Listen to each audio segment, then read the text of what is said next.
So it's the 17th of March on a beautiful overheated Filipino day. I'm in the park in Bacolod. I was about to jump on my bike late last night and something at the last minute said, you know what, why do you keep on moving? You're addicted to going to. It's always forward motion with you, young bucko. Quite a lot of people in my recovery meetings these days are talking about themselves in the third person, which I think is a scary enough development. Like, if I start referring to myself as Connor, does that push me further to the point where I think I'm like the movie character in my very own movie? I am the director of the film, rather than the film the director of me. Anyway, there's a point to this particular rant, and it goes back to my days when I was residentially challenged in Dublin, wearing a sleeping bag, compliments of the Simon community, knocking on the door of Focus Ireland, seeking out what were they called? Care worker assessment, welfare officers. I had feckin' welfare officers. Anyway, in between the jigs and the reels, I eventually qualified, which involved me knocking on enough doors and overcoming enough of the obstacles to finally have a man in Dublin City Council say, "You're hardly going to sleep in that tent tonight, are you?" I had a tent at this stage. My friends were putting me up in a tourist hostel, one of the last tourist hostels that were open to business, open to the public, mind you. All the other tourist hostels had been commandeered by Dublin City Council for the purposes of accommodating the ever-bludgeoning mass of homeless people. So I qualified to be homeless, and I was in Sky Hostel, a couple of meters from O'Connell Street Bridge. I was collecting my free money, which there is a man who keeps on reminding me, it is far from free. I tell you what, that's social welfare. You don't want to be afraid of the men in tracksuits. You want to be afraid of the men in suits. It's like, what's your man is saying about the big print? See, if you print off 10 million and give 1 million to the poor, they're going to thank you for it, so much so that they'll let you print another 10 million the next week. Anyway, without digressing, I started working for a solicitor by the name of John Quinn, and I graced the inner machinations of the district court. Let's see if I can get a handle on the time frame. This would have been circa January 22. January, it was either 21 or 22. I'm fucking couldn't be arsed going back on my maths.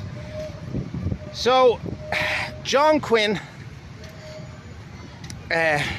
overlooked the glaring gaps in my CV and the fact that I hadn't been in the country for 10 years. He saw my practicing cert and he said, this man will come in handy. I'll send him down to the district court and I'll pay him 40k. That was my salary, 40k a year. It works out at 2,800 after tax. And if you break that down, you'd be looking at between 1,200 and 1,400, which has since risen dramatically. For a studio apartment, you wouldn't swing a cat in it. You could touch the microwave from the bed. And one of the ones that I went to see, it had a table on the back of the bathroom door, which doubled up as the kitchen table. Or maybe that was its sole purpose. It was just a table attached to the back of the door. Anyway, 1.2 to 1.4 would be your rent.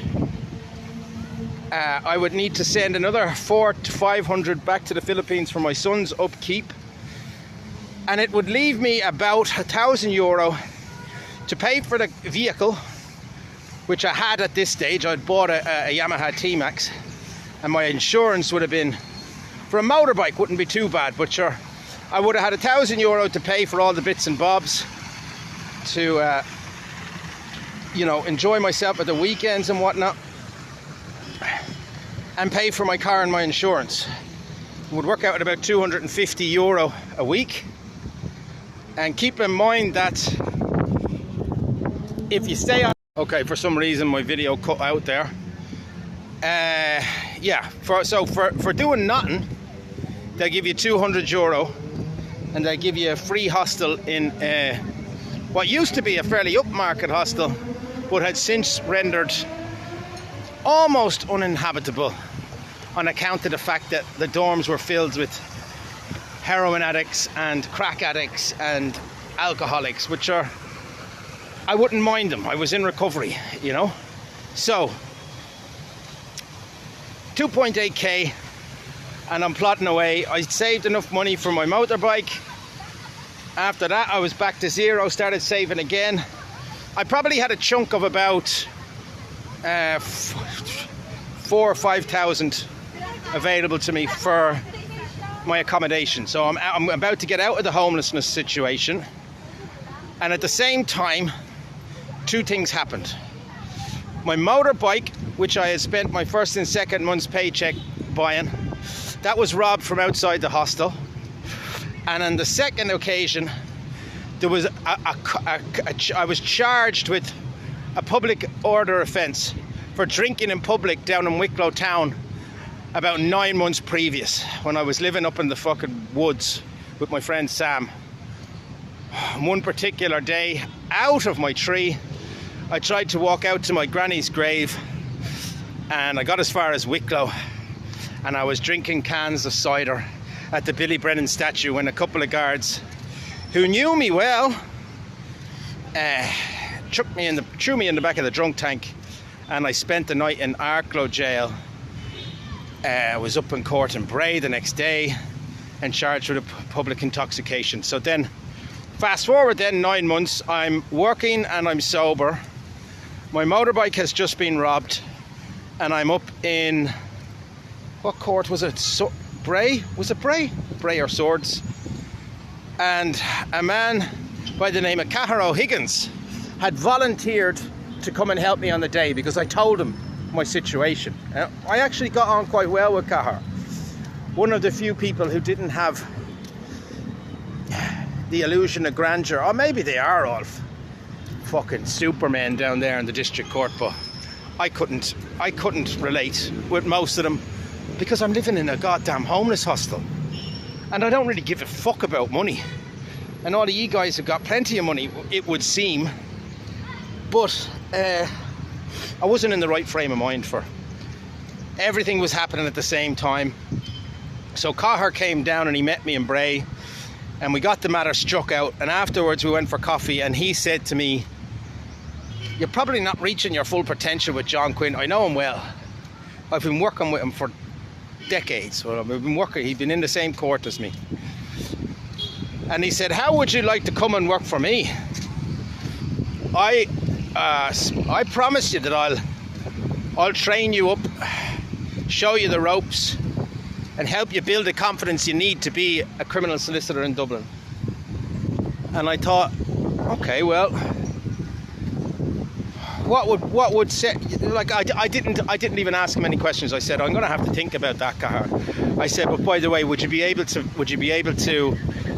see your way to a bump in my salary? I think that maybe with 45k a year I might be able to manage this living in Dublin situation, but at 40k it's cutting it tight, right?"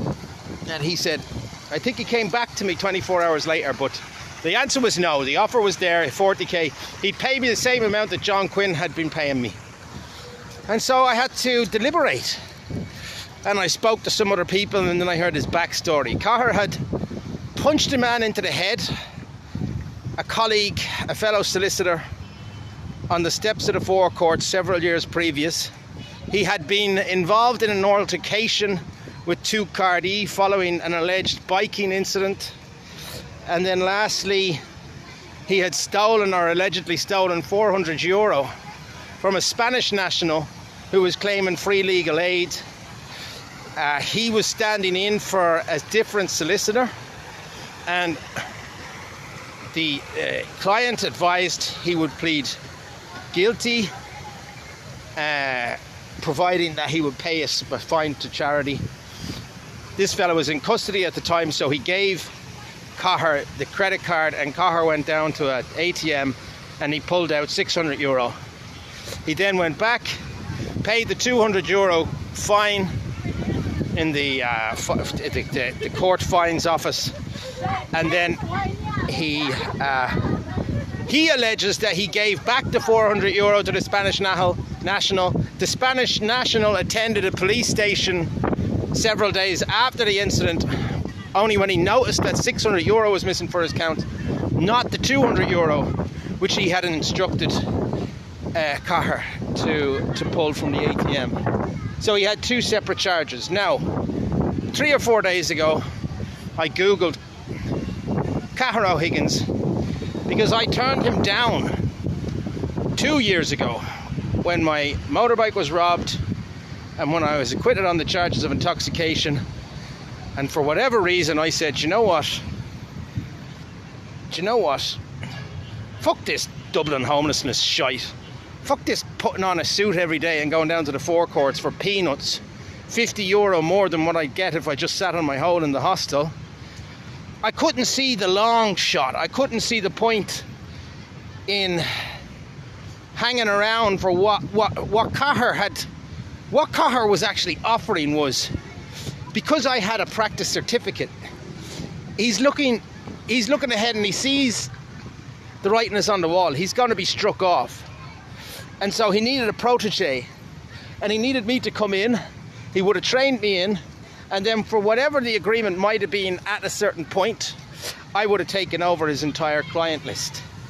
And there's a possibility, and I knew this at the time when he was pitching it to me, there's a possibility that now, if I had stayed on with him and trusted that despite the charges that were in the pipeline against him at the time, he was honest enough to deliver on what he said was a 40k a year to start with, but the possibility of a sudden acceleration into the arena of 100 to 200k if I had taken over his entire client list.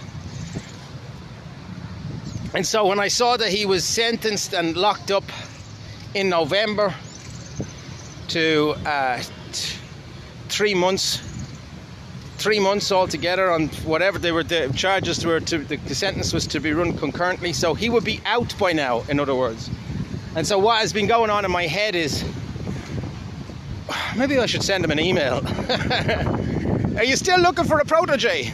Because I went onto the Reddit website and there was 111 comments about Cahir. He is a hated and despised man, not only in the legal community. Any Tom, Dick and Harry, nobody had anything nice to say about him. And in between the 111 comments, many of the people were saying, that man will never work as a solicitor again. And that's when I thought, maybe I should send him an email. Maybe I should pick up from where I left off. Maybe I should go back to Ireland and try my luck in the legal profession again.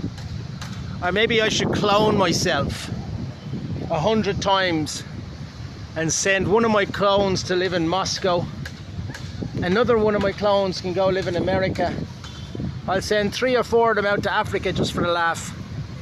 10 or 11 of them will go and live in China. And if I do that, then I'll be able to be what my head is telling me, living in 100 different places at the same time.